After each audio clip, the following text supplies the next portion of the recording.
Thanks, Han. So like Han mentioned, good morning, good evening, and good afternoon, depending upon where you are. Today, Gilles and I are going to talk about learn how to reduce MTTR and make distributed tracing useful in this live demo series. Next slide. So for those of you who aren't familiar with Chronosphere, I just wanted to take a minute to talk about us. What you can see is, we on the left side, we can ingest metrics and traces.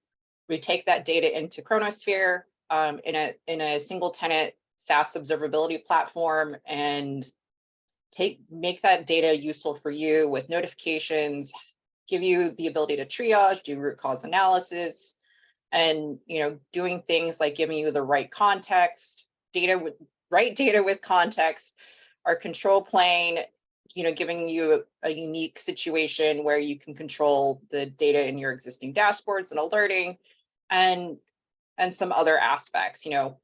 We have a high reliability and performance. You could see some of those data points here on the right. 50% less time spent troubleshooting, 48% average data reduction after transformation, 99.99% historically delivered uptime at scale, and we're 100% open source compatible.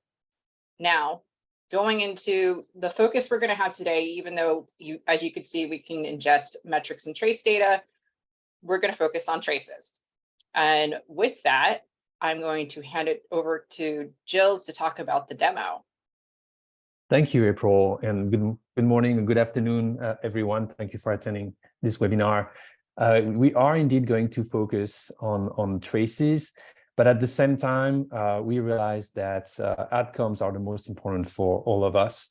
So we will blend the contribution of metrics, traces, and logs into a full incident resolution scenario. So you will see, and I will point it out at the right time, hopefully, that some of these signals are coming from metrics, some of them are coming from traces, some of them from logs. But again, you'll see all of that in action. So we realize that you might not all be very familiar with Chronosphere in general. So we'll start by a little bit of, I would say, customer or user experience. And with that, let's actually jump into the demo so that you can see it in action. So this is the Chronosphere user interface.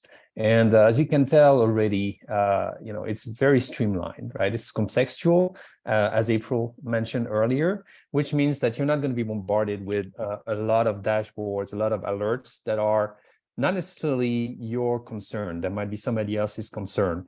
So with that comes a curated experience where you can see here at the top the alerts, the monitors, as we call them, that pertain to a particular service or a particular team, your team. So for example, in that case, I'm part of the checkout team, and this is the order service specifically. So this is where I should focus my energy on time. I also have here some dashboards, which will help me when I'm troubleshooting. And so we'll take a look at that a little bit later, right? So, but again, not bombarded with a ton of data, very focused experience.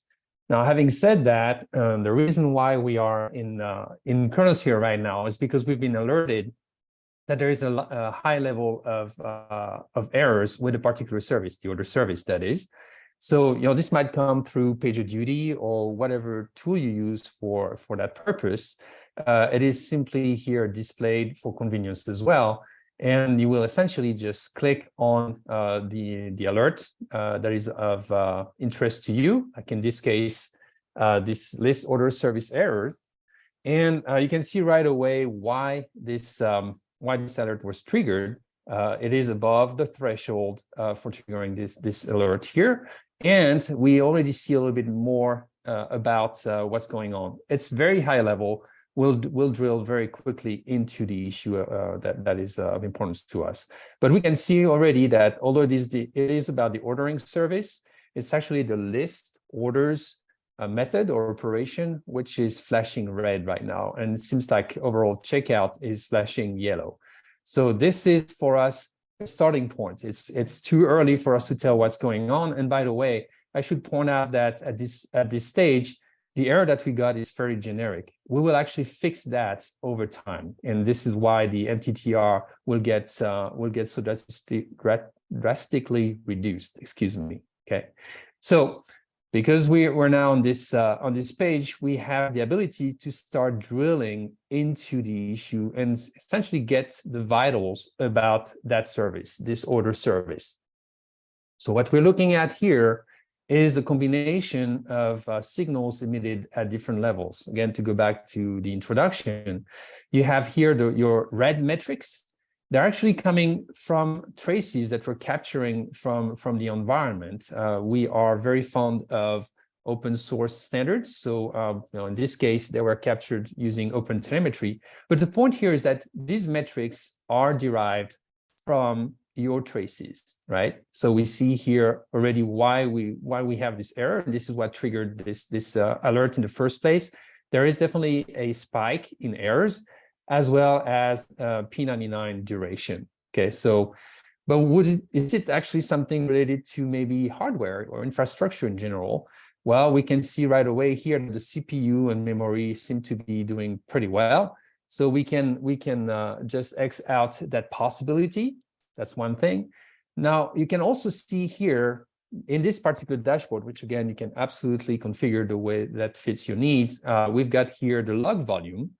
And in this case, we are able to introspect the logs wherever they happen to be stored, right? You can, in this case, we are storing them in GCP. You could store them pretty much anywhere you want, but we can still give you a reading of the distribution of logs by level. So for example, whether it's info, warning, or error, and that is a signal that we can then alert on. So I will say that many of our customers who don't have necessarily instrumentation rely on logs, and we can absolutely work with those logs to get signals from them. Okay, and certainly over time, making them more metrics ready, for example, but that is again something that is that can be planned ahead. So metrics, traces, and logs all coming together. And in our case, we are definitely concerned with the number of errors and the P99 duration. So what I'm going to do now is start asking Chronosphere to filter the traces that exhibit this behavior that I'm seeing. So for example, in this case, I'm saying, hey, query traces for which the duration is over something like what I said is 9.9 seconds, so essentially 10 seconds. And this is very important. What I did here is I seamlessly switched from a metrics approach to starting to look into my traces. And I do that without having to be an expert in tracing.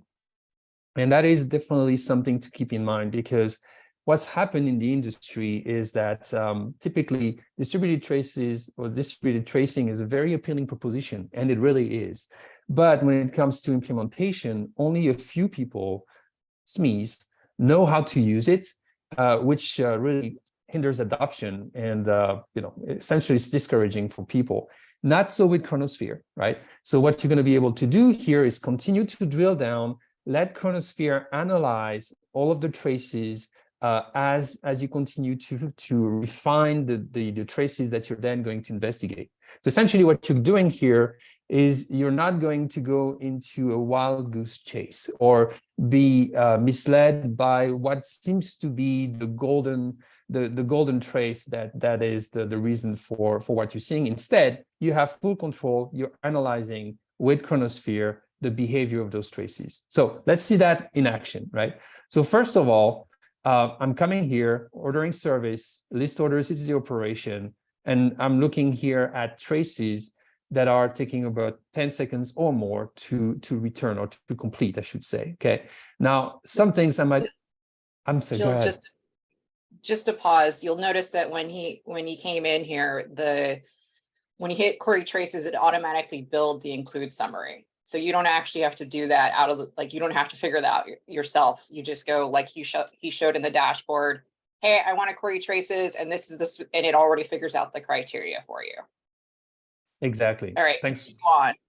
Yes, no, thanks for pointing that out, April. That's absolutely, yeah, that's very critical. And we're going to continue to build that search as we get guided by Chronosphere. But Now, there are certain things that you might also be interested in terms of triage right away, right? Before we get to anything else is, okay, what is the scope of the issue here? So you can look at it in different ways. One of them is to use the top tags here, which tell us the tags that are part of the behavior that you're seeing, part of this error, right? And we can start looking for patterns. So for example, if we see 100% error, 100% error for particular tags, we know something is up. For example, the build version. So that can already tell you, okay, there might be a new release, there is a new build, and this build version is part of the issue. So if you need to just roll back, you can do that immediately. So that's one thing as well, right? Something else here is you're also going to be able to see a topology of what is going on here. So the topology here, you probably have hundreds of services in your different clusters, right? We definitely have a view for this, but it would be irrelevant when you're trying to find the issue, in this particular case. So instead, we are zooming in on only the services that participate in the issue, right? Like in this case, only the portal service, the ordering service, and then the backend here are part of the topology that we're zooming on. Again, it's about finding the needle in a haystack, and we're doing a good job here of refining our search to do that. And actually, to that point, you can continue on and say, not only, hey, show me everything related to the ordering service, but maybe also show me everything that is related to anything coming from the portal service. So you can refine your search, include it in the span filter. And to April's point earlier, now my search summary is being built as well. So I don't have, again, to know ahead of time, all of the labels, all of the tags that are available in my environment and figure it out. It's all based on a natural approach to refining the list of queries, the list of traces that I'm getting back. Okay. So when I feel that I've reached a point where, okay, this is actually good for me, I can actually also take a look at what was happening before, right? This is also very helpful. So see what's happening immediately before this behavior starts happening in the environment, right? And so if I look at my statistics, I'll see the statistics right before, which is B, and right after, which is A, okay? So clearly something is up in this case. Like the ordering service is getting a lot of requests, like about 1,100 per second, versus hardly at all before, actually none, it seems like in this case, okay? So that's very helpful to have this baseline to search for. But at the end of the day, you will actually get to the traces themselves. And again, at this stage, we have refined the list of traces enough that we feel confident that when we start digging into one of them, they are relevant to what we're looking for, right?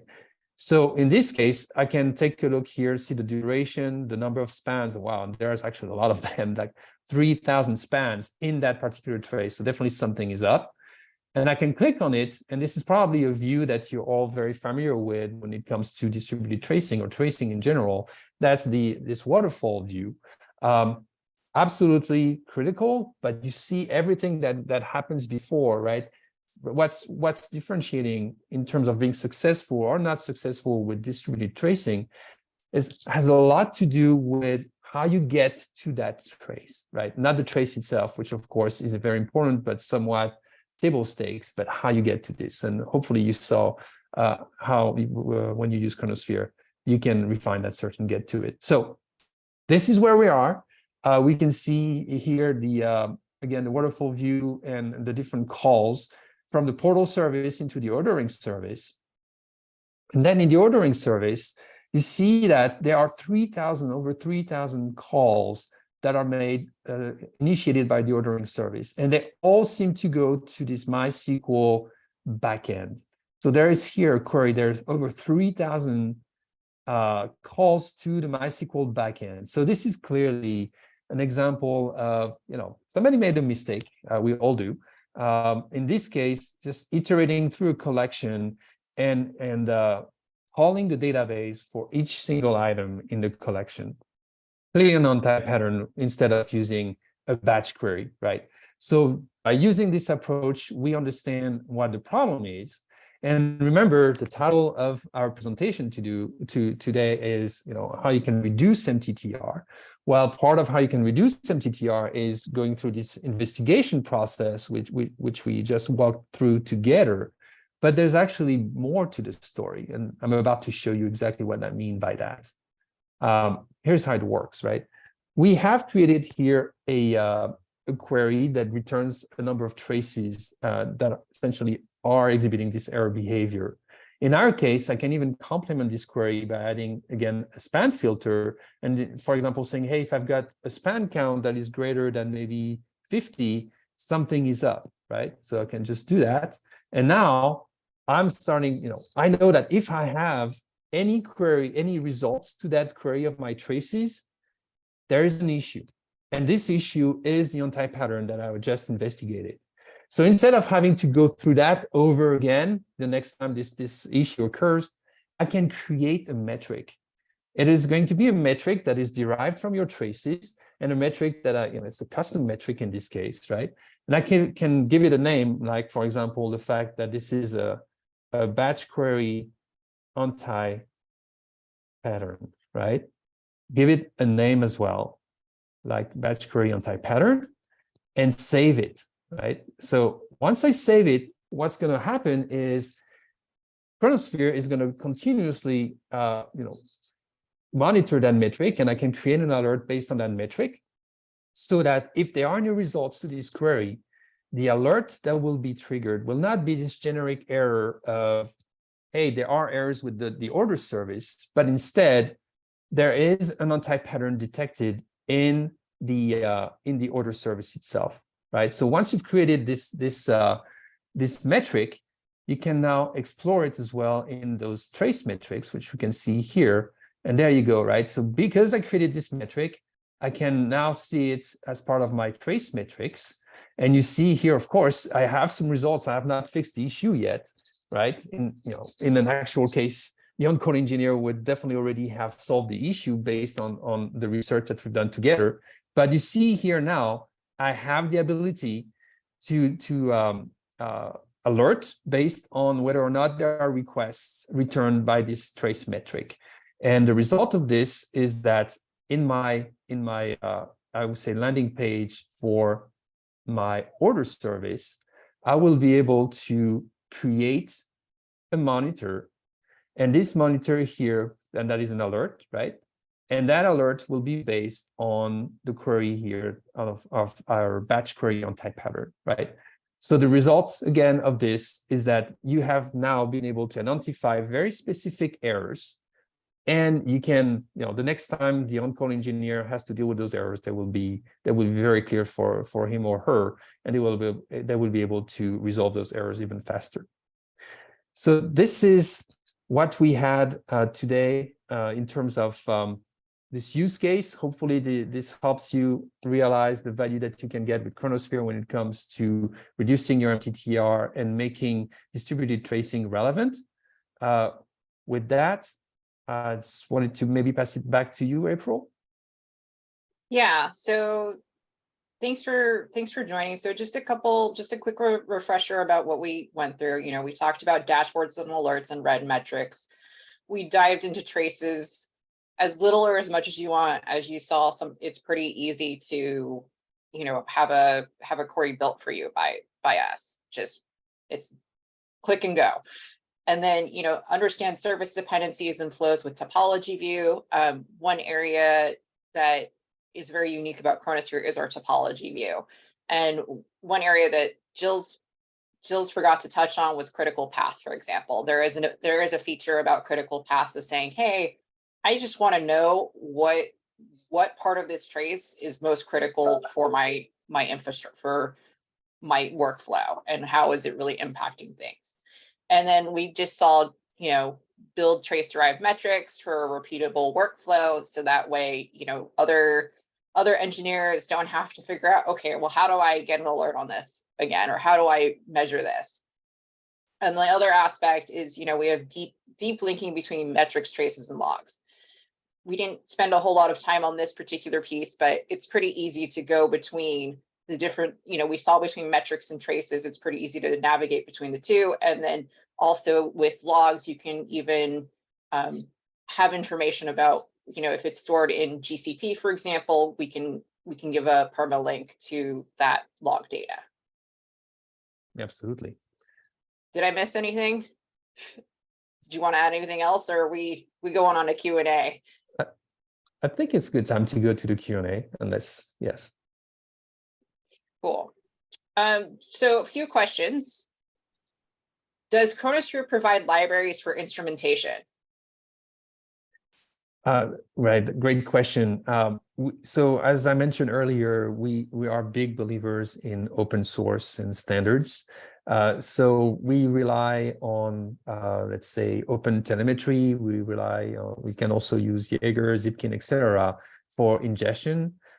So we stay away from providing anything that would be proprietary, so that you do not incur, this vendor lock-in syndrome that so many of our customers have been subjected to in the past. So we simply leverage the standards out there and the libraries that are readily available for that reason. Thank you. Next question. I think you just touched on this a little bit. What format standards does Chronosphere support for tracing? Yes, actually, I just touched on that. So we support multiple standards. Again, open telemetry, Zipkin, Jaeger. When it comes to traces, there are definitely variations, but they still follow somewhat common structure. So if you have something that is non-standard, please feel free to still contact us, and we can work with you. That's typically not very difficult to add on to what we support. One other question is, do you sample your tracing? We do not sample our traces. We ingest the traces as you send them to us, and there are many reasons for that. One is that we want to include all of the possible use cases that pertain to analysis and troubleshooting. If you do sampling, if you do tail-based sampling, for example, and that's valid, but at the same time it has some implications. If you have some slowdown, a tail-based sampling will actually not be able to capture that. So that's the reason why we capture 100% of the traces that you send to us. And that, again, that's the traces you send to us. If you want to do some downsampling ahead of sending them to Chronosphere, absolutely. And we can work with you for that. But again, on purpose, we make sure that we don't ourselves do any kind of sampling, so that you don't find yourself with only part of the data that you need when you want to investigate, especially when it comes to slowdowns and not just blunt errors. Sort of building on that related, how long do you keep traces? Right. The answer is it depends. It depends on you, our customer. By default, we keep them for 30 days. Traces tend to be something that is quickly leveraged in case of an issue. So 30 days seems reasonable, but we can work with you if you need a longer time period. That's absolutely doable as well. I would say default is 30 days. Great. And one other question is, what about PII, personally identifiable data? How does Chronosphere handle that? Yeah, when it comes to PI data, I would say our approach is that please don't send us any PII data, because it is not something that belongs in a trace. Now, if you have something in your environment, such as a tokenization service, something like this, simply pass to us that tokenized data. That is totally fine. Or you can also remove it. Just scrap it from the trace before sending it to us. So yeah, in that matter, it is definitely the fact that no PII data should be passed to an observability platform in general, and we adhere by that standard. Okay. we didn't get to your question, we'll respond. We'll do a follow-up email. In the interest of time, we're going to move on just to do a couple closeouts really quick. So first webinar, we have a webinar coming up next week with my colleagues, Joel and George. 3 things you need to know about the cost of observability downtime. Feel free to register for that.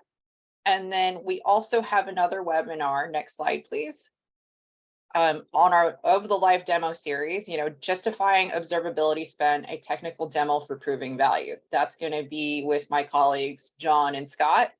And so hopefully we will have you for one of those 2 webinars, but the demo series will be continuing on a monthly basis as well. And then finally, wanted to thank everyone for being here with us in today's session. Just a quick reminder that the session was recorded. And so following the webinar, you'll receive an email with a link to access the recording on demand. You can also visit our website and go to the events and webinars tab to find this recording and other upcoming webinars, like I just mentioned, or view on-demand sessions. And we mentioned at the beginning that we are giving away t-shirts to the first 100 guests who registered and attended the webinar. So for those who qualified for the offer, you will get an email with instructions for claiming your t-shirt.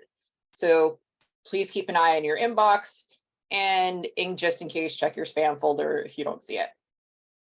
With that, I want to thank you all for your time and thank you for joining us. And like I said, we'll respond to you if we have to your questions. In the meantime, have a great day. Bye now. Thank you. Bye-bye.